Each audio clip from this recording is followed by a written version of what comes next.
I will die, and paradise will be destroyed. After Kim Dokcha left, Reinheit looked down at the hill with a blank expression. He had laughed when he first heard the words. However, he had to stop laughing when Kim Dokcha's expression didn't change. Reinheit was annoyed. Kim Dokcha might be a constellation, but this was crossing the line. He wasn't the strongest in the star stream just because he was a constellation. It wasn't uncommon for the 72 Demon Kings to devour fledgling constellations in the star stream. In addition, Kim Dokcha was only half a constellation. The constellation Abyssal Black Flame Dragon is warning you not to ignore the words of Kim Dokcha. That's why Reinheit was surprised when the Abyssal Black Flame Dragon came out to defend Kim Dokcha. Who was the Abyssal Black Flame Dragon?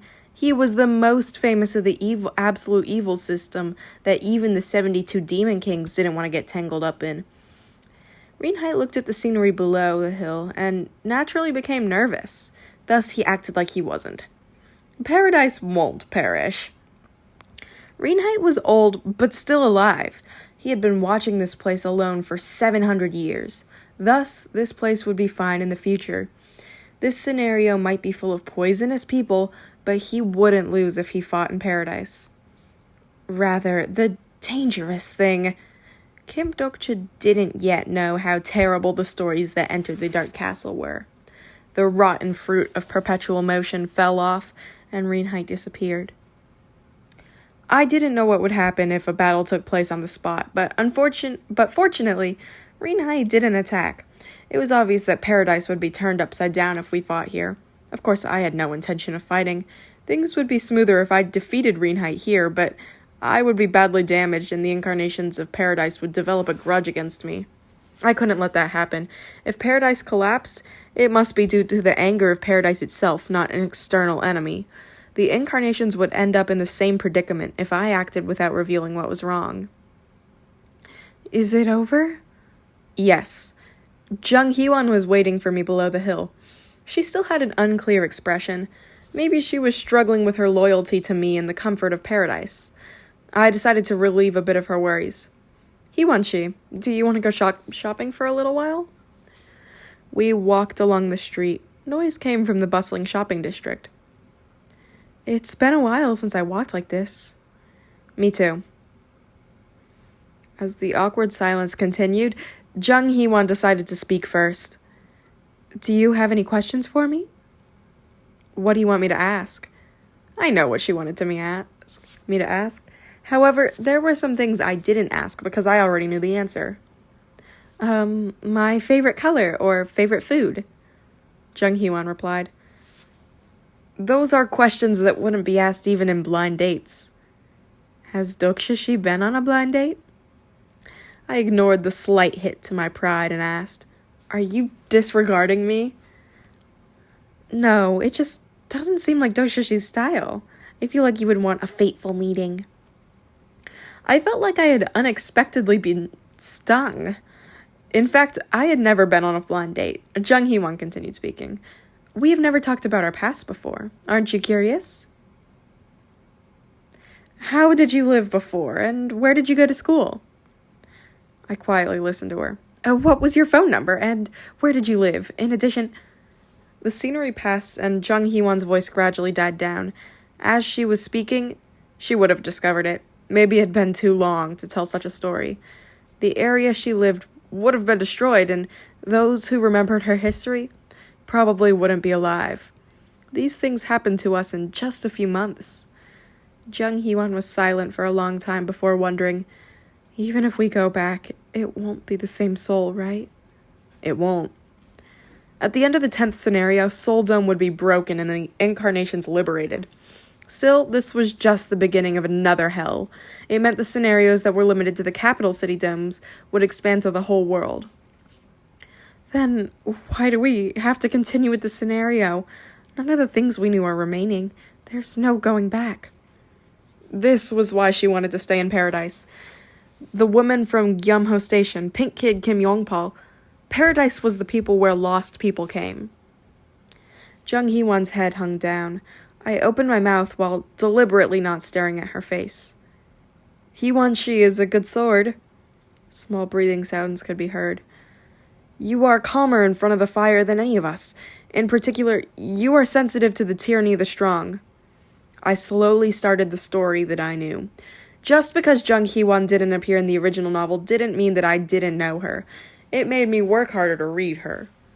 You always fought at the head of the party and never complained about how difficult it was. Jung Hee-won listened to me with her mouth shut. I continued speaking. You didn't tell anyone when you were hurt, and even if there was something suspicious, you chose to believe in that person. I thought of Jung Hee-won, the Jung Hee-won who trusted me despite my suspicious actions, the Jung Hee-won who fought for me at Gyumho Station. You might distrust humans more than anyone else, but you are actually filled with affection. You are the first to come running when our party is in danger. Jung Hee-won was the one who desperately searched for the party when the Dokkaebi separated them. Jung Hee-won always joked around, but she was careful to make sure we wouldn't be offended by a little joke. If so, don't I know a bit about Jung Hee-won-shi? Jung Hee-won's head remained lowered as she spoke. I'm not like that. This is the Jung Hee-won-shi that I see. Jung Hee-won carefully avoided my gaze. No one has ever told me that. Tokushishi would be good at blind dates. By the way, why are you saying this all of a sudden? Jung Hee-won looked up at me and smiled faintly as if nothing had happened. It wasn't a moment where she should smile. This is the Jung Hee-won-shi that I saw because you continued the story. Jung Hee-won's lips, which had been halfway open, stopped. That's why I believe you should continue the scenario. There was no place for us to go back. There might not be a place for us to stay. Still, at least the story was continuing. As long as the story continued, there were more things that we could barely see. Jung Hee-won carefully opened her mouth. I don't understand because it's too hard. I told you before, I didn't do well in school. I'm not saying this in the hope that Hee-won-shi will act. Hee-won-shi should live according to your own way. I opened the exchange while talking. The item that you commissioned to be made has arrived. The timing was good. The item that I sent to be produced had come. It was made from the bone of the fire dragon, the heart of a demon, and the nucleus of some monsters. It was an item that only Jung Hee-won could use.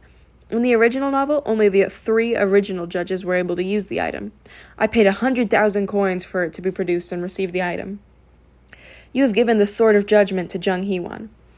The surprised Jung Hee-won accepted the sword. Didn't we decide to go shopping together? This is my gift.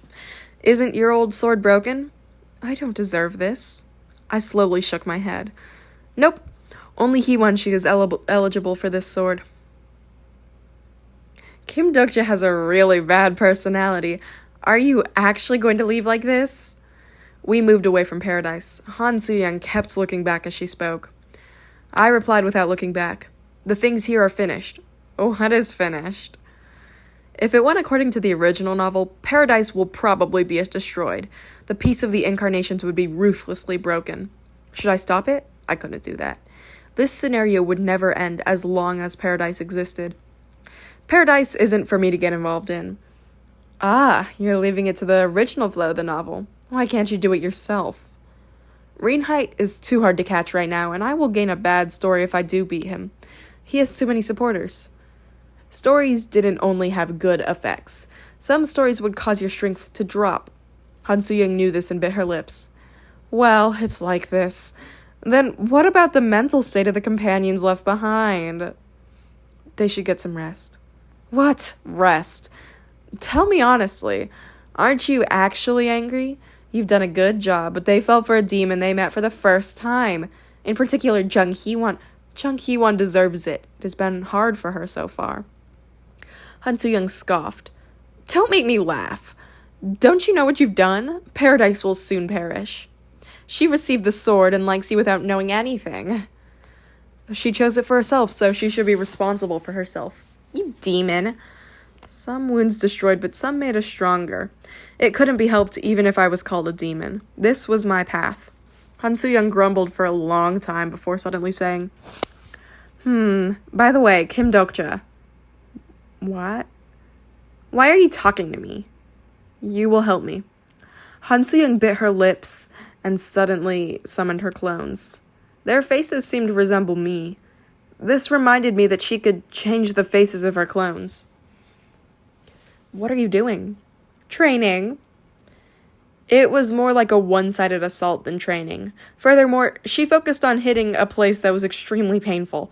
Han Soo-young beat me up for a long time before asking, "What are you gonna do now?" I'll set aside the scenario for 3 or 4 days and gather stories while searching for hidden pieces. Han Soo-young smiled at the words, hidden pieces. Why? Aren't you the type to be focused on the main scenario? This time I'll leave it to other people. It has been hard for me to do it alone up to now. When I thought about it, I tried too hard to do it alone. That jerk Yoo Jung-hyuk seemed to be working hard, but he wasn't helpful at important moments.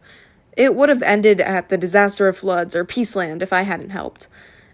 As I was working hard on the scenarios, he went around finding hidden pieces. Thus, it was time for him to work properly. I smiled and said, "We will now pretend to be the regressor."